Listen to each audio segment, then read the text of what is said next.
Comment construire le vecteur accélération à un instant donné? Le vecteur accélération est la dérivée par rapport au temps du vecteur vitesse. À une date ti, on considère que le vecteur accélération est égal à la variation par rapport au temps du vecteur vitesse sur un petit intervalle de temps autour de la date ti. En pratique, pour représenter le vecteur accélération A4 au point M4, il faut avoir représenté les vecteurs vitesse au point M3 et M5.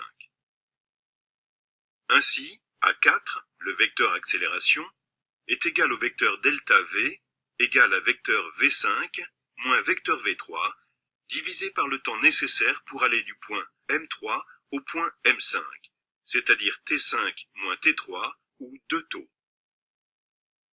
On construit au point M4 le vecteur delta V, différence des vecteurs vitesse V5 et V3.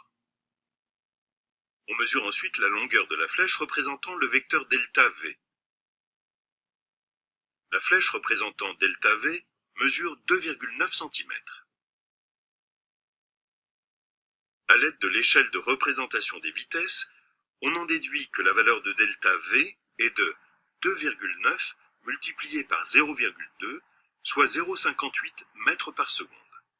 La valeur approchée A4 du vecteur accélération au point M4 est égale à la valeur de delta V divisé par 2 taux, soit 0,58 divisé par 80 fois 10 puissance moins 3 secondes, soit A4 égale 7,3 mètres par seconde carrée. Le vecteur accélération A4 a même direction et même sens que le vecteur delta V tracé au point M4. Pour le représenter, on choisit une échelle pour les accélérations, par exemple 1 cm pour 2 mètres secondes moins 2.